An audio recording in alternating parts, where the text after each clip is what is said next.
Bueno, pues ya la semana pasada apuntábamos que durante esta semana vamos a tratar temas de actualidad y temas de interés relativos a las próximas contrataciones, porque ya la mayoría de los usuarios y consumidores estarán planificando y organizando y contratando sus próximas vacaciones de verano. Además, que es lo recomendable, hacerlo siempre con antelación, porque vamos a tener más posibilidades, más variedad de ofertas, más posibilidades de elegir fechas, incluso los precios, a medida que se van acercando las fechas de verano, suben a la hora de contratar pues cualquier periodo vacacional, cualquier alojamiento, transporte, etcétera. Entonces hoy queríamos insistir en el tema ya la semana pasada hablábamos de los alojamientos vacacionales, las precauciones que hay que tomar y que hay que tener cuando contratamos un alojamiento vacacional, un apartamento o alojamiento turístico. También hablábamos de que la normativa de viajes combinados está muy bien atada desde hace ya varios años, pero con todo y con eso yo creo que la semana que viene también le echaremos un vistacillo a ese tema y daremos unas pinceladas de lo que hay que tener en cuenta cuando no contratamos un alojamiento suelto o un transporte suelto, sino que lo que contratamos es un paquete turístico completo donde se incluye transporte, alojamiento e incluso excursiones y viajes, que al final eso tiene un nombre que es un viaje combinado, donde tú contratas con una agencia o con un tour operador o una plataforma por internet y contratas todos esos aspectos en un precio global, ¿vale? Entonces eso se considera viaje combinado, que se regula con una normativa totalmente diferente a cuando tú contratas paquete suelto, y está muy bien atado, muy bien especificado. Ya había una ley antigua que se actualizó, creo que alrededor del año 2000, y ciertamente la ley es muy concreta, muy clara, y tanto se recogen perfectamente tanto los derechos y deberes del consumidor cuando contrata un viaje combinado, como de la empresa que te lo está ofreciendo y con la que tú firmas el contrato, de lo que tiene que cumplir, las expectativas, lo que dice la normativa y los derechos también que tiene la empresa, lógicamente, porque si tú cancelas un viaje combinado, eso está todo recogido en la ley con una serie de antelación y demás, hay porcentajes de penalización, etcétera, etcétera. Todo eso está totalmente recogido en la ley. Yo creo que la semana que viene también daremos unas pinceladas del tema de los viajes combinados. Hoy vamos a tratar expresamente el tema de los transportes, porque aparte del alojamiento también podemos nosotros tratar y contratar tanto directamente en las plataformas de las empresas como por internet vuelos y transporte marítimo o terrestre. Los vuelos son los viajes en avión, el transporte marítimo es en barco, que está perfectamente también recogido por ley. Y después, en el caso de desplazamientos terrestres, pues existen los transportes. Bueno, hay varios tipos de transporte, también empresas que se dedican a esto, de taxis, también empresas con las que se puede alquilar un coche para desplazarte tú, pero bueno, vamos a considerar concretamente el viaje ferroviario, el tema del tren, ¿vale? Que es lo que en transporte más o menos se puede generalizar, puede haber más problemas, y hay una normativa también que recoge las indemnizaciones y los derechos del consumidor y las penalizaciones cuando hay cancelaciones de última hora, problemas de última hora, etcétera, etcétera. Hace muy poquitos días hemos tenido varias consultas relativas al tema del apagón, del famoso apagón que tuvimos aquel día, relativo a vuelos y relativo también a transporte terrestre. Hubo problemas de retrasos en varios vuelos, todo eso está estipulado por ley y se puede consultar perfectamente. No vamos a entrar en detalle porque la verdad es que es un poco lioso el tema de los vuelos, dependiendo de si son vuelos dentro de España, si son vuelos dentro de la Unión Europea o ya son vuelos internacionales, que son desde España o Europa al extranjero, fuera de la Unión Europea. En función de cada tipo de vuelo, hay recogida una serie de penalizaciones, derechos del consumidor, derechos de la empresa, plazo en los retrasos, y todo está perfectamente regulado en la ley. Otra cosa es que haya causa de fuerza mayor, como se trata este tema del apagón. De todos modos, estaba a la expensa también de que se considere y se diga oficialmente el motivo real del apagón. Pero lo cierto y verdad es que, por ejemplo, en el tema de los vuelos está perfectamente regulado, y en el tema de Renfe, del transporte terrestre, también hemos tenido 2 consultas de consumidores que tuvieron retraso en la llegada del AVE de varias horas por el apagón. Eso está perfectamente regulado en las condiciones cuando tú contratas o compras un billete de Renfe, donde indica que si hay retrasos de más de un X minutos, pues te devuelven el billete completo. En el tema del AVE, por ejemplo, también hay que estar al tema de la fuerza mayor. En principio, Renfe dijo que no había ningún problema, que iba a devolver todos los billetes, pero la casuística también indica que hay una forma de hacer esa reclamación diferente. Yo no sé hasta qué punto eso es legal o no es legal, también habría que dirimir. Sí que es cierto que respecto a la normativa que regula este tipo de transporte, tanto el terrestre como el marítimo y el aéreo, habría mucho que rascar ahí. Hay mucha desproporción en cuanto a los porcentajes de penalizaciones y demás, dependiendo de los retrasos y de los incumplimientos, sobre todo que perjudican al consumidor y al cliente. Estamos hablando de que cuando tú contratas, por ejemplo, un vuelo o un transporte de otro tipo para irte de viaje, para entrar en un alojamiento o para hacer una visita o para hacer... Esto es como una cadena, ¿no? Entonces, no solo te está afectando realmente en un retraso, por ejemplo, de 2 horas en coger un vuelo, sino que ya todo eso es una cadena, porque tú a lo mejor tienes concertado, cuando llegas al aeropuerto, un servicio que te recoge para llevarte a una visita turística, que resulta que ya no puedes hacer en tiempo y forma porque tienes un retraso. Entonces, todo eso es valorable y todo eso hay que reclamarlo por escrito. Yo siempre recomiendo que cuando hay cualquier tipo de incidencia en los desplazamientos tanto aéreos como por tierra o por marítimo, se reclame por escrito a la llegada en la propia estación o en el propio aeropuerto. ¿Por qué? Porque la ley es muy clara en este sentido e indica que tenemos más posibilidades de llevar a buen puerto la reclamación si se hace in situ, es decir, tal y como lleguemos al aeropuerto, tal y como lleguemos a la estación terrestre, la estación de Renfe, por ejemplo, presentar la reclamación en ventanilla, dejar constancia de que hemos llegado a una hora y de que hemos tenido un problema de retraso, que ha habido una incidencia concreta. Sí que es cierto que depende también de la hora que lleguemos. Es el caso, por ejemplo, de este vuelo que nos consultaron, que llegaron a las 4 de la mañana, no había posibilidades porque no había abierto en horario de atención al público ninguna oficina de la empresa. En este caso, pues lo suyo es irte directamente a Internet y hacer una reclamación a la página de AENA, ¿vale?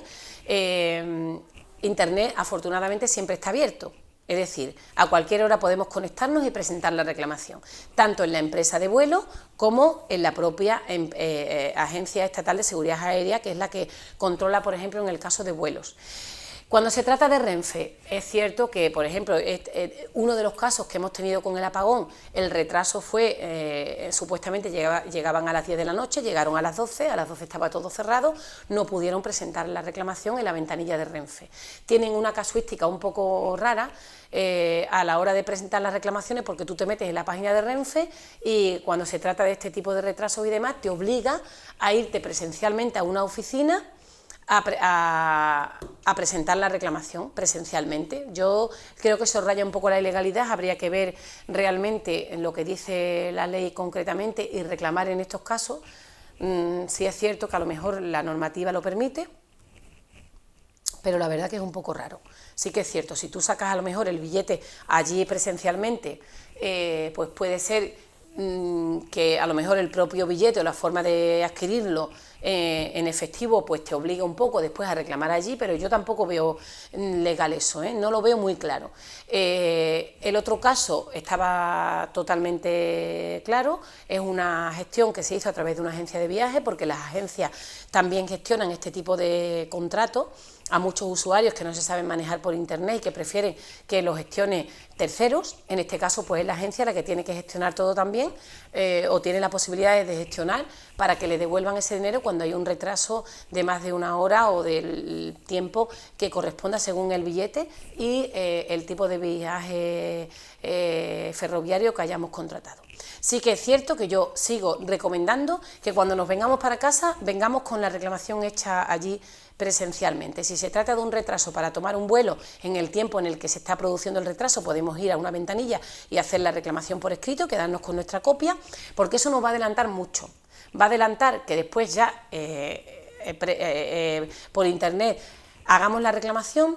que ya va a tener 30 días para poder gestionarse después a través de la OMIC, cuando si lo hacemos allí en ventanilla son 10 días lectivos para que nos contesten y poder movernos nosotros ya para desde la OMIC hacer otra mediación o gestionarlo ya con la Agencia Estatal de Seguridad Aérea o con la empresa que corresponda, con la administración que corresponda, en el caso de que la empresa ya la mediación esté realizada y no haya posibilidades ninguna de acuerdo, ¿vale? Por eso recomiendo presentar en cualquier tipo de controversia que exista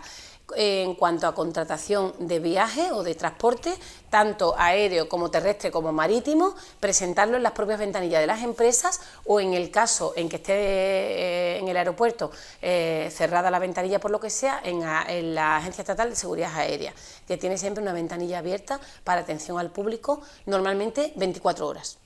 normalmente, ¿vale?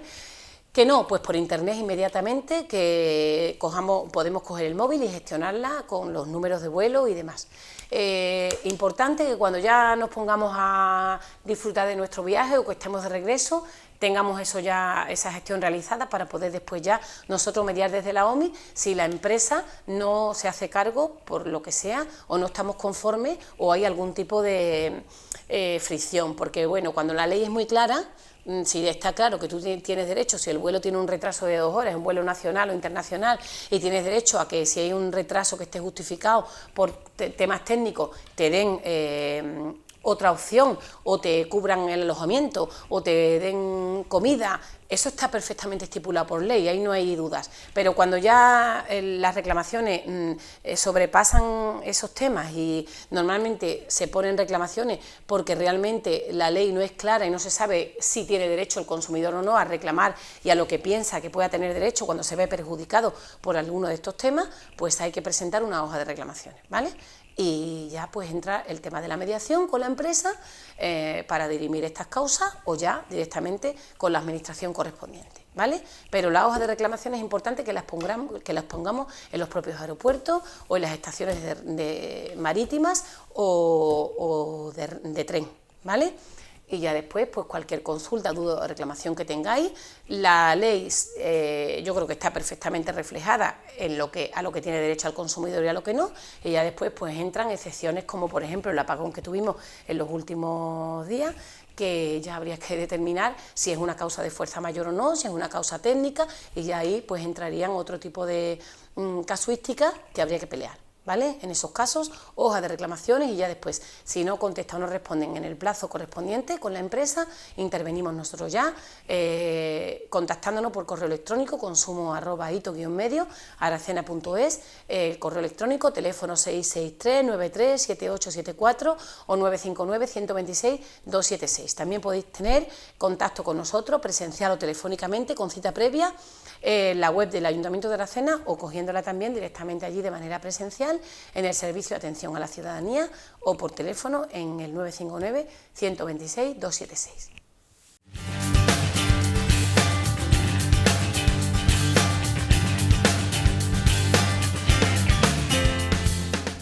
Muy buenas noches. Bueno, pues hoy vamos a hablarles de algunas novedades que se han introducido recientemente tanto en el Estatuto de los Trabajadores como en la Ley General de la Seguridad Social y que afecta pues a la situación y al futuro de pues trabajadores que se encuentran en proceso de incapacidad permanente o similar, ¿vale? Nosotros vamos a explicarles cuáles son esas novedades normativas, simplemente para que se tengan en cuenta, aunque bueno, lógicamente las empresas ya las conocen y bueno, los funcionarios y trabajadores de la Seguridad Social también. ¿Cuáles son esas novedades que, por cierto, entraron en vigor desde principios de este mismo mes, desde el día 2 de mayo? Bueno, pues está relacionado con esas situaciones de extinción del contrato de trabajo por incapacidad permanente de trabajadores. Y se introducen, como decimos, tanto en el Estatuto de los Trabajadores como en la Seguridad Social. ¿Cuáles son las novedades en el Estatuto de los Trabajadores? Son las primeras que vamos a comentar. Bueno, pues son las que como responden, como decimos, a extinción de contratos y se elimina pues la declaración de incapacidad permanente, total, absoluta o gran invalidez como motivo automático, como causa automática de extinción del contrato. Y se incorporan pues unas nuevas condiciones mediante las cuales pues se establece esa extinción de contrato del trabajador por declaración de gran incapacidad permanente, absoluta o total, solo en los siguientes casos. Es decir, ha pasado de ser una causa automática de extinción del contrato a ser una causa de contrato, pero solamente si se dan algunos supuestos que son los que les vamos a detallar. Uno de los supuestos es cuando no se vea viable por parte de la empresa realizar ajustes razonables para implicar a esa persona con su nueva situación legal y que sea una carga excesiva para la empresa. En ese caso sí que se permitiría la extinción del contrato. Otro caso en el que se permitiría la extinción del contrato, cuando no exista un puesto vacante y disponible que sea compatible con esa nueva situación del trabajador, con esa incapacidad reconocida. O, en el último supuesto, es cuando existiendo la posibilidad de lo que comúnmente llamamos como adaptarle el puesto de trabajo, sea el trabajador el que opte por la opción de no cambiar de puesto y, por lo tanto, que se pase a la extinción del contrato. En esos tres supuestos, como decimos, que no sea viable realizar las modificaciones porque la empresa sea más pequeña, normalmente se considera de 25 trabajadores hacia abajo, se considera que puede tener dificultad la empresa para realizar los ajustes razonables, o bien cuando no exista un puesto vacante, una posibilidad por la naturaleza del trabajo desempeñado y no se puede adaptar ese puesto de trabajo, o bien que aun adaptándole el puesto de trabajo sea el trabajador el que tome la decisión de rechazar ese cambio de puesto. Hay un plazo de 10 días naturales desde que se comunica al trabajador la notificación de la incapacidad hasta que el trabajador manifieste pues su voluntad o no de continuar su relación laboral con la empresa. Y en el caso de la empresa, pues contará con un plazo máximo de 3 meses desde la notificación de la resolución hasta, bueno, pues la situación que se considere. Visto estos casos, bien que adapte el puesto de trabajo, bueno, primero debe tratar, lógicamente, con el trabajador y estudiar, pues si el trabajador quiere que se adapte el puesto de trabajo o no, y cuáles son las circunstancias, o bien directamente para comunicar y demostrar la inviabilidad de la adaptación por parte de la empresa. ¿De acuerdo? En cuanto a la suspensión del contrato, a la forma de la suspensión del contrato, pues también se introduce una modificación para prever la continuidad de la suspensión del contrato con reserva del puesto de trabajo mientras se resuelven los ajustes razonables o el cambio a un puesto vacante o disponible, ¿no? en ese tiempo máximo, como decimos, de 3 meses. Esto en cuanto al Estatuto de los Trabajadores, esas modificaciones. En el caso de la Ley de la Seguridad Social, de la Ley General de la Seguridad Social, bueno, pues también se modifica para incorporar un procedimiento urgente, más ágil que el ritmo habitual de toma de decisiones por parte de la Seguridad Social, y se pueda tramitar de forma preferente pues en el caso de los supuestos, como decimos, de extinción de contratos, pues derivado de esta situación, de estas novedades que se introducen, como decimos, en el Estatuto de los Trabajadores. Y creemos que queda claro, nuestras empresas ya tienen esta información porque es una circular que nuestra área jurídica les hizo llegar ya a principios de mes, pero bueno, pues al menos es una llamada de atención sobre novedades que se han introducido en la normativa relacionada con las incapacidades y la extinción de contratos vinculada a incapacidades, ¿no? Y como decimos, está vigente desde el día 2 de mayo estas novedades tanto en la Ley General de la Seguridad Social como en el Estatuto de los Trabajadores. Eso en cuanto a estas novedades normativas. Vamos a hablarles ahora de otras cuestiones también que se han publicado recientemente, en este caso, por ejemplo, de subvenciones para el desarrollo de programas formativos de formación profesional para el empleo, ¿de acuerdo? Porque, bueno, sabemos que cada año pues se ponen en marcha ayudas para que o bien centros específicos de formación profesional o bien empresas o instituciones pues puedan poner en marcha programas relacionados con la formación profesional. En este caso, pues se trata, como decimos, de programas formativos que incluyen el compromiso de contratación en modalidad presencial y dirigidos a personas trabajadoras desempleadas. El típico caso que conocemos de muchas situaciones que se han dado en nuestro municipio de entidades o empresas que han tomado la decisión de formar a personas desempleadas porque necesitan cubrir puestos de trabajo, han realizado un proceso de formación con el compromiso de contratación posterior. Y eso sí es fundamental y condición sine qua non que sea formación de modalidad presencial para que pueda acogerse a estas ayudas. Cada programa formativo, insistimos, con compromiso de contratación, pues podrá estar integrado por una de 3 opciones que se dan. Bien, una sola especialidad formativa, hasta 3 especialidades formativas, pero dentro de la misma familia profesional, y hasta 3 ediciones de la misma especialidad formativa que se pueden desarrollar en un plazo máximo de 14 meses. Lógicamente va a depender todo de el tipo de formación que se quiera dar, del tipo de cualificación que se quiera obtener y del sector en el que se quiera formar a esos trabajadores desempleados. Plazo de presentación de solicitudes. Bueno, pues hoy mismo se inicia el plazo de presentación de solicitudes y estará abierto hasta el día 30 de septiembre de este mismo año, para que dé tiempo pues a desarrollar todos esos planes formativos y en el caso como decimos, tanto de empresas como de entidades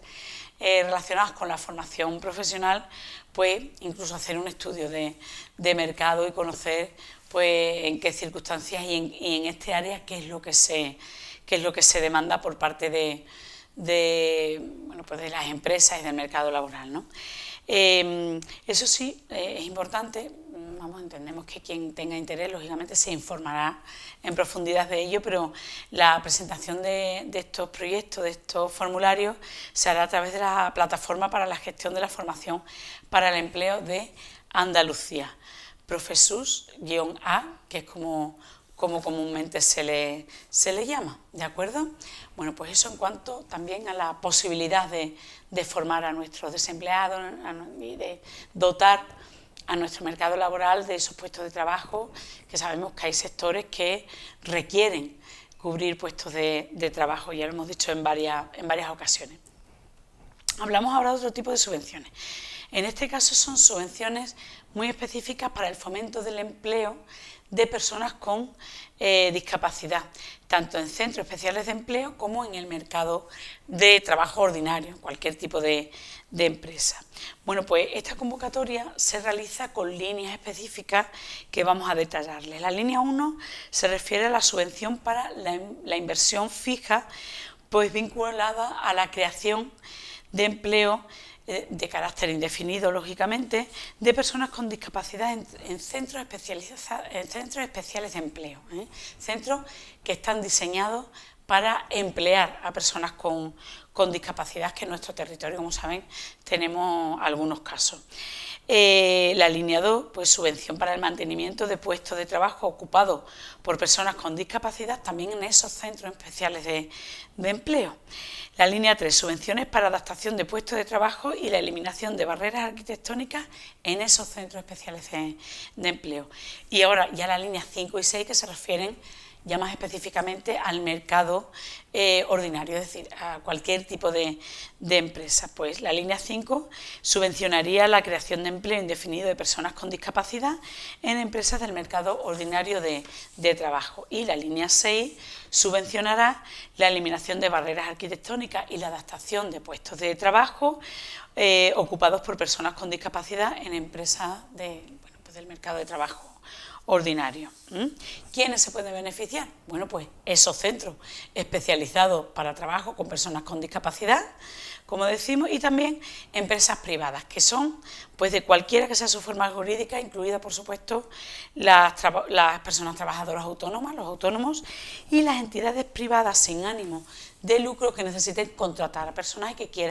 tengan la voluntad de crear esos puestos de trabajo o de, como decimos, adaptar puestos de trabajo para personas con discapacidad o contratación indefinida de personas con discapacidad. El plazo de presentación de solicitudes, que es muy importante. Bueno, pues un mes a partir del 16 de mayo, es decir, ya el viernes pasado se abrió el plazo de solicitud de estas subvenciones, pues a partir del 16, un mes exacto, ¿de acuerdo? Y el formulario de solicitud pues se encuentra en el BOJA del día 15 de mayo, sería, entendemos, el día 16 empezó el plazo, pues el día 15 de mayo sería la publicación. Como decimos, esta información la hemos extraído de una circular que nuestra área jurídica le ha enviado a nuestras empresas miembros de la FOE. Esas empresas tienen en su circular incluidos los enlaces directos a los formularios y al propio BOJA para que conozcan el texto íntegro, porque esto que estamos haciendo aquí, como comprenderán, es un resumen muy somero. Lo que le queremos decir es que si alguna empresa no encuentra el BOJA correspondiente y tiene mucho interés, pues también puede pedirnos lo que le enviaremos la circular correspondiente, ¿de acuerdo? Para que puedan encontrar ese formulario. Bueno, y por nuestra parte es todo por hoy. Nosotros volvemos dentro de una semana para hablarles de más cuestiones relacionadas, por supuesto, con el mundo empresarial. Hasta entonces.